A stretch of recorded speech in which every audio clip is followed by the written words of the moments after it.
Hey, what's up, everybody? Thanks for listening to another episode of The Swipe File. Barney, what do you think of the name The Swipe File, by the way? Do you like that name? I'm down with it. I haven't had you give me no time to really think of a snappy answer, so I'm just going to agree with you and nod. All right. So The Swipe File. Okay. So thanks for coming back for another episode of The Swipe File. I'm super excited today because I have one of my. It's crazy how the internet and marketing and works, because like this guy has become one of my favorite people, so much so that I like have asked him to be a mentor, and then just keep dropping the ball on a bunch of other stuff, and he's busy and I'm busy, but it's okay. And I figured that one way we could do it was through the show. He spoke at Hypergrowth last year. We actually just published his talk on Drift Insider earlier this week. I don't know when this episode's going to go out, but Barney Waters is I think one of the greatest brand marketers out there. And the cool part is, here at Drift and Seeking Wisdom and the Swipe File, we always, like, we're in B2B. We do B2B sales and marketing technology, right? But my whole thing with this podcast is like, we want to bring you the best marketers in the world. And Barney has nothing to do with sales and marketing technology, right? He runs marketing today at K-Swiss, and we'll dig into his background and everything. But Barney, I'm going to shut up and thanks for coming on, man. I appreciate it. Yeah, no, thank you so much for having me. And, you know, I've been a fan of Drift through the podcast. Again, you know, B2B software, it makes me want to like fall asleep at the wheel, being in the sneaker business. But I love the podcast, and I learned a ton from you two. And you guys had inspired me, and I was reading the books that you guys talked about and all sorts of things. So, you know, that's how this sort of relationship develops. So I get getting as much from you guys as you mentioned you were getting from me. I think, like, to me, that lesson, like, and I've already told, it's humbling to hear you say that because it's amazing. But like, for me, the lesson is like, I think that you can find, the change for me has been like, I think you can find marketing inspiration everywhere. And I think the biggest mistake that like I see a lot of marketers make is like, oh, I am this type of marketer, therefore I'm only gonna like look, where like my favorite thing is like following you and actually a couple people on your team on Instagram and seeing like, oh man, they did an exclusive release with this person. Like, what would be the equivalent of that for us? And like try to take that into like the B2B world, which is so much fun. And you know why? Because the triggers and people's buying motivations and things of that nature, it's all the same stuff, you know. And you mentioned earlier about, hey, B2B software. I used to be in the software business. You know, I worked for Lotus in Boston, in Cambridge, right there on the, by the Cambridge Side Galleria. So I was in software marketing. That's what I moved to America to do. So, you know, I was in the software business. So I do, and I learned a ton through Lotus. And a lot of what I learned was about, you know, understanding job functions and the people that you're the function or the role of the person you're marketing to, and to custom fit your value proposition based on who you're talking to. So in other words, one size doesn't always fit all. And all of those lessons I learned in the software business from really great people I work with apply exactly to sneakers. So and people often ask me, how did you go from software to sneakers? Well, the reason I was able to do it is because the skill set's the same and the principles are the same. You know, it's not a whole different set of skills you need to have. You need to flip your head in terms of the industry, but the underpinnings of the approach can be the same. Oh, there's like 17, this always happens to me. There's 100 things I want to unpack from that. But like what you said was actually a lesson that, you know, I learned like really when I started at Drift. So I don't know if I've shared this with you, but I'll share it for the show, which is like when I joined Drift, I was hired as the first full-time marketing person. And I think I was like, I don't know, that was 3-4 years ago, 28 years old, right? Thought I knew a bunch of stuff, right? Yeah. And specifically like me, I had only worked in SaaS, right? In technology. And so I cared, like I was following all like these VC blogs and reading about SaaS metrics and LTV to CAC and all this other stuff, right? And I thought that like, you know, I thought that that's what I needed to learn if I wanted to be good at marketing. And then I got connected with David DC, our CEO and my boss here at Drift. And he was like, literally the first week on the job, he was like, hey, I want you to forget, basically he's like, I want you to forget everything you know about marketing, because he saw an opportunity to basically like kind of rewire my brain. And so he's like, I don't care if you ever get good at math, at LTV to CAC, at all the SaaS stuff. He's like, I want you to focus on understanding people, because if you can understand what motivates and moves people, you will be able to do anything in your career. And like, I've always considered myself a writer. Like, words have always been my thing. Like, people in my family have asked me to be the one that sends the email or whatever, right? Yeah. But I never gave that credit in marketing. Like, I always was just like, oh, it's just words, right? Like, somebody else can do words. But now I've realized that words are everything.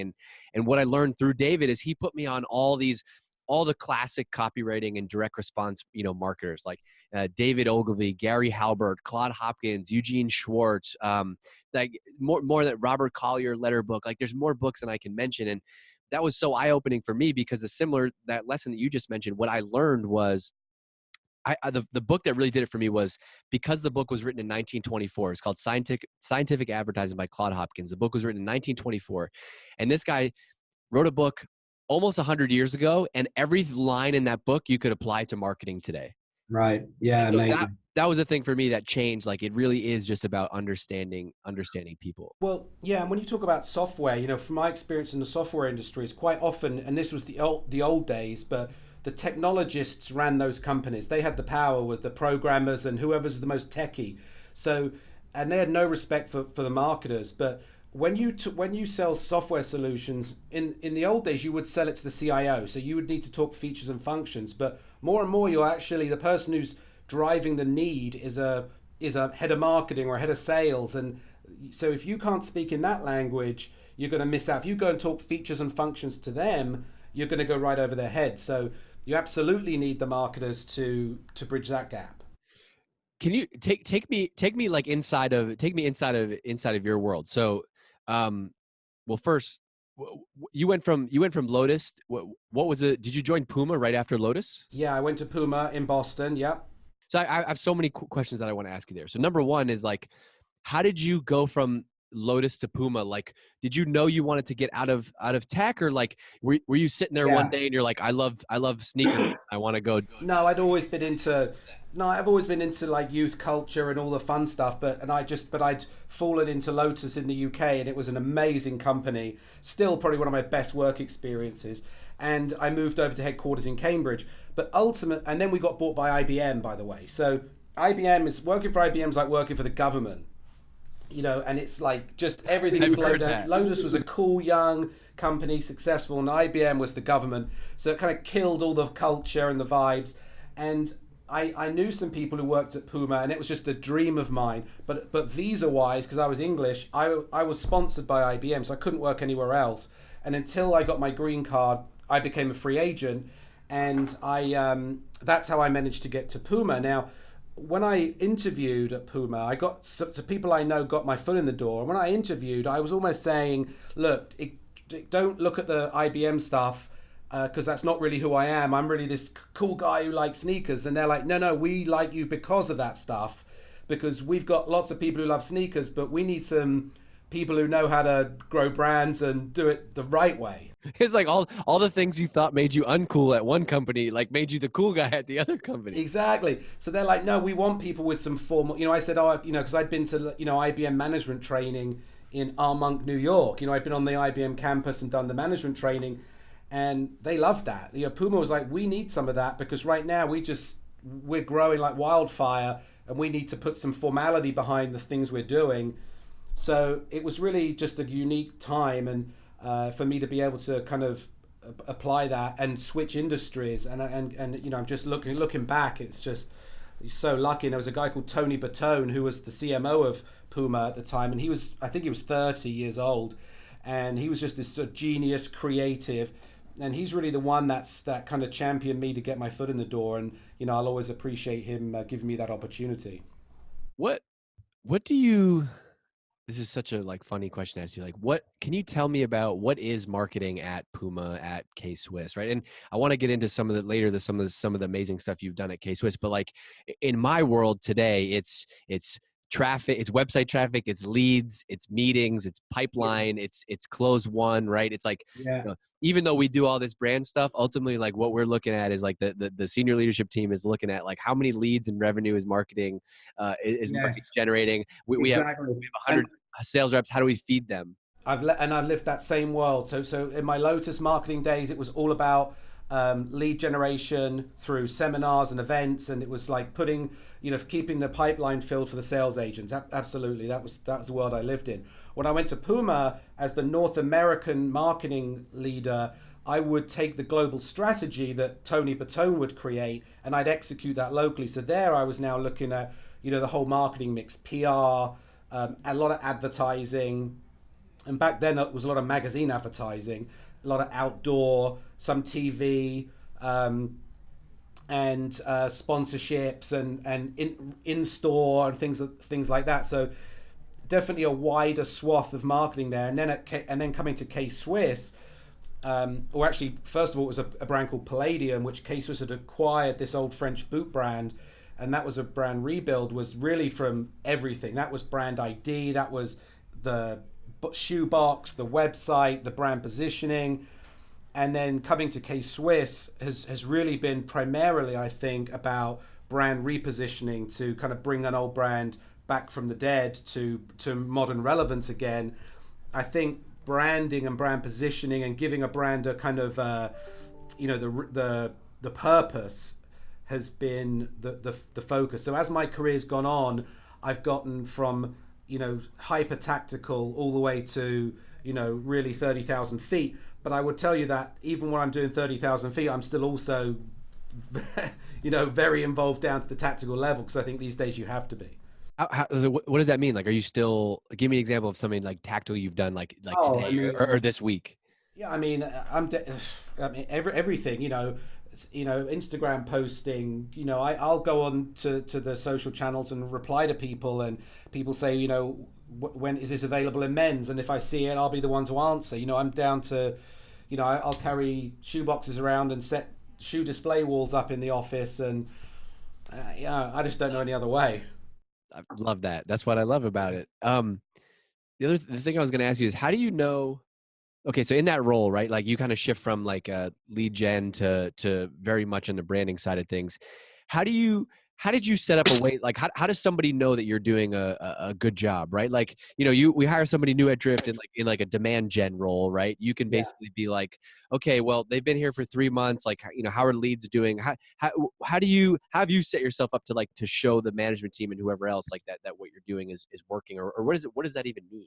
Well, ultimately now my KPIs is really the revenue number and the profit goal. That really gets a lot simpler the higher you get. Whereas and because now I'm running the brand, so as the president of the company, that's all that really matters. So it doesn't matter how you make it; it's what happens at the end. It's like you can have one chart. It's like, are we selling more sneakers or not? Yeah, did you hit the number or not? I mean, that is the truth of it. It gets a lot more simple in some ways when you get higher up, in that you either made the number or you didn't. You either were profitable or you lost money, and that's how you're judged. That's the harsh reality of it. And but in the old days when we would do magazine advertising, that was always the dilemma: is how do you measure the effect of a beautiful ad, in a double page spread in a magazine that looks killer and has someone great in it wearing your sneakers? How do you know if that there was no way to measure direct response then? The beauty of it now is, with all the digital technologies, is you really can. So it's very tangible that you can look at engagement rates, response rates, selling online. You can measure it to the minute based off of what you do. Has there been a response? And so all of those measurements in marketing still apply. And we do measure those in terms of success. And then ultimately, the key gauge for us is sell-through, which is when you sell shoes, there's two elements of selling in the sneaker business: sell in, which is a retailer buying shoes from us, and sell through, which is a consumer buying it from the retailer. So, sell in is only half the battle. It's got to then sell through. And so sell through is by far the more important gauge of success. Is did someone go into that store and pick the shoe off the shelf? Do you think about, like, do you have other metrics that you measure, right? Like, as far as like the reach and voice of your brand, like, do you care about, like, and there's so many different ways that people do it, right? Which is, bringing in focus groups and Yeah. unaided awareness and all that stuff. Like, are you measuring brand from that perspective too? Yeah, I mean, I think you can do that on we don't do it very often. So you'll do that on like, those are far apart. But when we took over, we did that initially, and Sorry to interrupt, but it's like, why is it like, is that expensive? I've never done any of that, so I'm just fascinated by it. well, it sort of I think it's a lot of effort and a lot of money to give you a few keywords that, So in other words, let me give you an example. We went out when we first started working. When I took over K-Swiss, and asked people. We went to people in Germany, Japan, the UK, America, and thousands of people, and spent a lot of money. And they, what is the words that you associate with K-Swiss? And number one was white, because we were always a white leather shoe. We were known for like white sneakers. And the number two word was don't know. So Oh, good. yeah, exactly. Which means they know, and that actually does say something, which is they know K-Swiss, but they don't know what it means. They can't come up with anything. So They don't have an opinion on it, right? Like, right, you don't stand for anything. It's what it tells you. So in other words, those are really big conclusions. Like, okay, people think you're white sneakers, or they don't know anything about you. It takes a lot of time and energy to get to that. Really, those two little nuggets that can have a big effect on how you steer the ship, but you don't need to do that every month. all right, so you've been in the sneaker world, right? And I think some days I go home and I'm like, man, I have a tough job. There's literally 7,000 other software vendors in this space, right? Like, I think you have the toughest job, which is like sneakers, right? Sneakers are basically a commodity. So what and I know some of these answers, but I want you to tell them on this podcast for me, which is, what are some of the, like, how have you come in to, what did you do to come in and make people care about K-Swiss? And from that, are there kind of some like evergreen lessons that you could apply to any industry that have helped you think about how to make something stand out? Like, if I had said to you, hey, Barney, make this, make a sexy campaign out of this water bottle. Like, are there kind of some elements to that?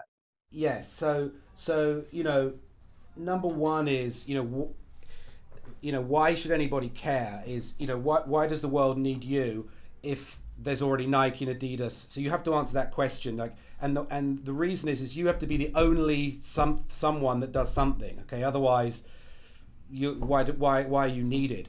And we're in an industry with some massive, successful competitors that make amazing shoes. So what am I bringing to the table? So, and that is true of any business or any industry.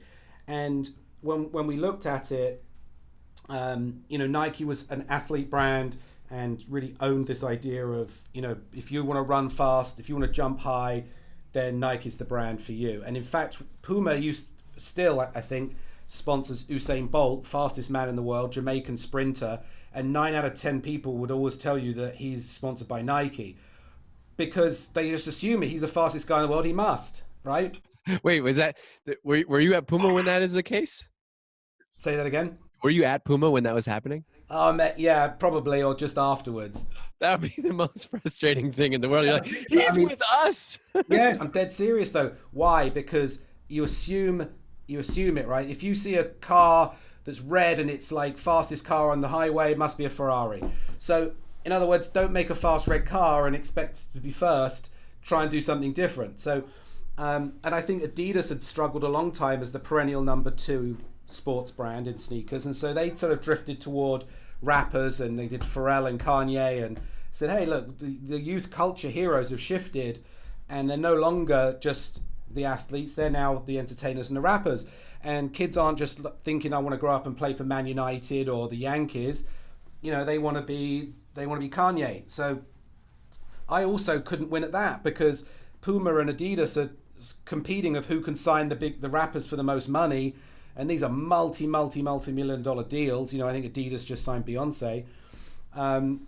Little K-Swiss has no chance. So at that time, we also realized that there was another shift, which is that young people were aspiring now to be entrepreneurs and to be CEOs and to be bosses and to create their own companies and to take their own future in their hands. And this is all because social media and the internet have empowered them and enabled them to do this.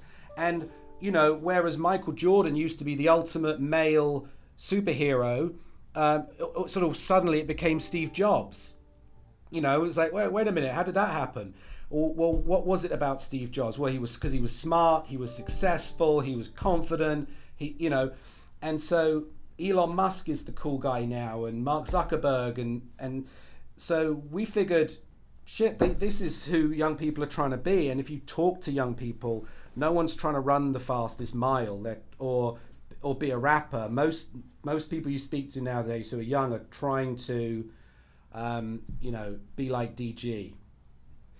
Yeah, right. They want to be entrepreneurial, successes in business. They want to be smart. They want to earn money. They want all of this. And so I'm thinking, why are we all still talking about who can run the fastest with sneakers? So we created this platform, Sneakers for CEOs or Sneakers for Entrepreneurs, and that is how we kind of approached this like almost impossible market and found an open lane for ourselves and said we could potentially be the best at this, and let's just start there. And that's kind of what we've done. That story is like, I wish we could just bottle that up. That's why we do this podcast, because like that is a story back that's like the time tested lesson, right? You could apply the way that you kind of flip that problem on its head to any product, any Yeah, business, right? Like I think absolutely. the limiting belief is like, oh, sneakers. Okay, people use sneakers to jump and run and walk. It's like, well, no, it says a lot more about you as a person, right? Like I think that the clothes that I wear and the things that I do speak about who I am, and I think that feels like the campaign that you cracked the code on. Yeah, I mean, it's picking a fight you can win is what it comes down to. And I'll give you another quick one. So before this, I worked at a brand called Palladium, and it was an old heritage boot brand, and it was a chunky boot with a rubber bottom and a canvas upper, great boots. And again, it was this idea of the principle of contrast. And I think that I can't remember what book that came out of. It was I don't remember, but this idea of the principle of take your biggest competitor and apply the principle of contrast against what they do best. Okay, so in the boot business, Timberland is the biggest, strongest, best boot brand, and so they were our competition. And Timberland, their strength is the outdoors, hiking, the outdoors. Their logo is a tree, and you know the guy's getting out of a kayak in the White Mountains in New Hampshire, and you know he's camping, and he's got the Timberland boots on and the plaid shirt.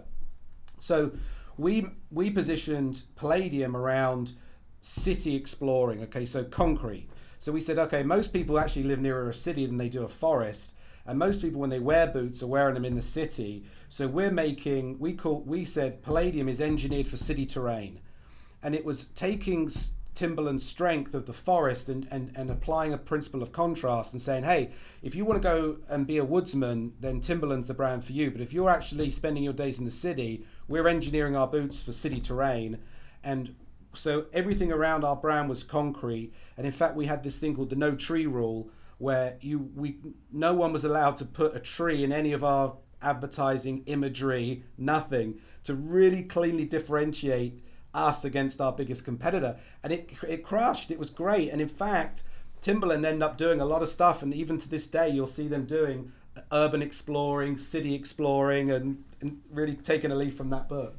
The principle of contrast is such a good example of that. Is a time that I don't know if it comes from Robert Cialdini's book Influence, but like any of these guys that have talked about this, thinking fast and slow, this is like, that's a psychological principle, right, that everybody has, and it's the reason why, like, you know, price anchoring and all that stuff works. And like it's amazing to see how that actually plays out in Yeah. you know, from a marketing perspective. And the famous example of that, from like old school nerdy copywriting book is the Doyle Dane Burn Box campaign, which is Avis #2 and Hertz was #1. So Hertz was the #1 rental car company in the world, and Avis was like, okay, well, what are we going to do? We're going to say like we make, you know, we have a faster rental car experience. They embraced the fact that they were #2, and so they came out with this whole campaign that told the world, hey, why should you go with us if we're only #2? Well, because we're #2, we have to try harder.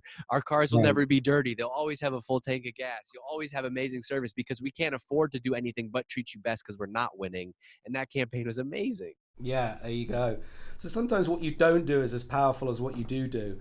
And in terms of putting a fence around who you are to give yourself the correct positioning to be in an open lane, and to sort of position yourself against a stronger competitor. Actually, we took some influence from you guys on podcasting, and we run our own podcast here now. In fact, I'm sitting in our podcast studio. We term one of our offices in a podcast studio.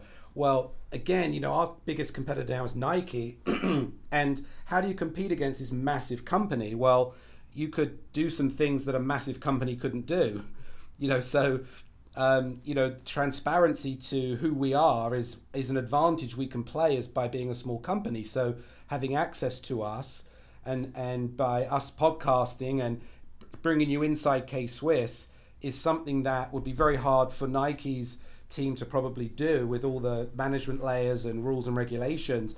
So again, we've used this our small size as an advantage versus a disadvantage by leaning into this idea of, well, we could be more transparent than our competition and let you learn who we are by bringing you inside K-Swiss. So we created a YouTube show called Inside K-Swiss, and we created our podcast called CEOs Wear Sneakers, where you get to know who we are and who our team is and get access to us as one of our advantages.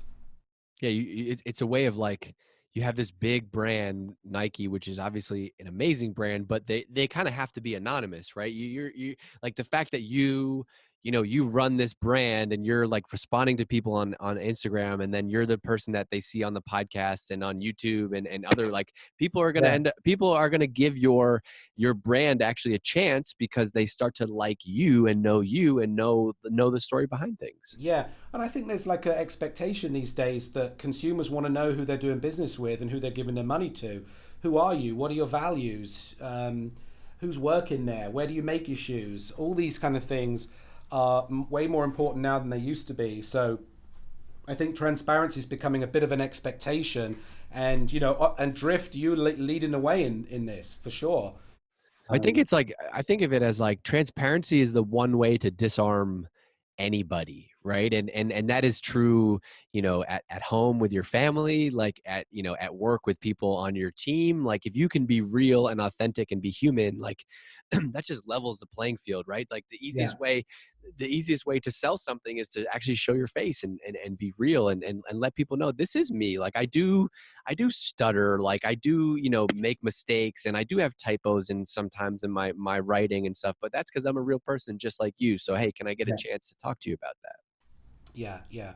I think it's important, and but again, why we're doing it is somewhat strategic too, in that it can be taking a competitive disadvantage and making it a competitive advantage, which is the sort of the lesson underneath it, I suppose. All right, so let's wrap up, and I want to start to do a new little. I just came up with this idea. Okay, I want to do this with all the guests in the future, but since this is a Swipe File podcast, I want to talk about what is in your swipe file. So, who do you, where do you get inspiration from? Right, you've talked about listening to our podcast and whatever, but outside of that, who are the people that you kind of follow and listen to that you get ideas from? Well, yeah, I have a crazy commute. So, and I take the train for most of it. So I do listen to a lot of podcasts. So if I can certainly talk a little bit about what I listen to there. A couple of tips for you. First of all, I think like Business Wars on Wondery is really good, and they do a great job about sort of two big brands competing against each other, and they do a series. It's a Wondery series called Business Wars. I love that. I think the 30 for 30 podcasts are fantastic. I love those. If you're into like the streetwear industry, the Business of Hype by Hypebeast is really good. Obviously, my podcast, CEOs Wear Sneakers, where I interview young entrepreneurs, is inspiring because of the great people we get to come through here. So then I also listen to sort of sports and politics. I like politics, although it frustrates the hell out of me. So I'll listen to The Daily, Colin Cowherd I listen to. And so I think I try and get as wide a swath of input as I can. And I think that's the key, is I'm trying to put sports, some fashion, some business, some politics. And I think the wider and the more you have your ear to the ground of what's going on, the better you can pick and have a feel for, how to tweak your messaging to resonate. I mean, we're in a world now where it's all about storytelling and getting attention. And the way you get attention is by doing great storytelling that isn't about features and functions, and trying to find these like moments and blow those moments up to be as kind of conversational as you can in a social world. That's kind of what it's all boiling down to now. And so I think that you can equip yourself to do that by really understanding everything that's going on with your consumer in your industry. The more you know about everything, the more hooks you'll have, and like the more creativity you'll get, because you're not just inspired by, what other sneaker companies are doing or what other software companies are doing. You can find inspiration from everything, right? Okay, Yeah. last question. You got, you have a young DG joins your team, and you have to give me one book that you want me to treat like as my kind of, inspiration sheet of music, whatever. What book would you give me? Oh, goodness. Well, I'll tell you, the ones I've read recently, I've read Radical Candor. I think it's a really great one, especially for me. It's something I have not been good at, and it's definitely a weakness. So I think that's really important. I think Grit's a good one in terms of my philosophy of what I look for in people. There's another one called The One Thing. That's a pretty simple book about just, if you chase two rabbits, you won't catch either. So, it probably comes down to like focus on the things that make the biggest difference. Let's be open and really honest with each other about what's going on. And, grit is appreciated more than smarts in this environment. And I'd say that. I would say the most influential book I've read recently is The Power of Now. Also on a personal note, I think that's the most transformative book I've probably ever read. Is really just about focusing on the moment versus worrying about the future or concerning yourself with the past. You're the second marketing leader type person that I look up to that has recommended that book, and I've never I think I'm gonna have to get it. Easy to read? Easy to read. I mean, it's definitely in depth, and I did the audio book, and he's a spiritual leader with a German accent, so he probably should have got someone else to do the reading. But I think if you are in a business, if you're highly driven, want to be successful, you're in a space like we're in, you're probably a certain type. You know what I mean? Which means you're probably overthinking, overworking, your head spinning, and this book's about like, how do you calm it down? And and it sort of addresses a little bit of mental health you could be. I've always struggled with anxiety, which means I'm always thinking about, worrying about what's coming next, which I think has made me very driven and made me very good, but it comes at a price. It's just like your mind's always worrying. And I think The Power of Now is really about tuning that down and living more in the moment, which I think has been personally really helpful for me. I need all those things. So I'm on Audible right now. Yeah, there's a whole nother conversation between me and you on this, because I love this book. Yeah. And I like what you said about like, I think the same way. And I do think it's a gift and a curse. The gift is like, my mind is always going and I'm like, oh, new idea, next, this. But like, I do have a hard time being like, I'm here. Yeah, well, and listen, everything you just described was positive stuff. The truth is the human brain will usually, if it starts worrying about things, it usually tweaks towards negative stuff. And that when you start worrying, that's when you gotta take a look at it. Yeah. All right. Well, Barney, look, I could talk to you for hours, but I'm going to go jump because I got to go pick up my daughter on time, which is always good. So look, Barney, like I said, you've been a huge inspiration to me, and I'm just excited to have had you on the podcast. So you're at Barney Waters on Instagram, which is where I follow you, and a bunch of other places. So if you like this episode, go holler at Barney. And by the way, if you're not in Drift Insider yet, you should be, because we actually just published Barney's talk from Hypergrowth, which is like kind of a joke because Drift Insider is free and we charge tickets for Hypergrowth, and now it's free for you. So if you missed Barney's talk at Hypergrowth or just want to go see it again, if you go to drift.com/insider, you can go and check it out, and it's 100% free to you. And it's a killer talk that our team has been buzzing about. I got a bunch of good tweets about it today, so definitely go check it out if you like this conversation.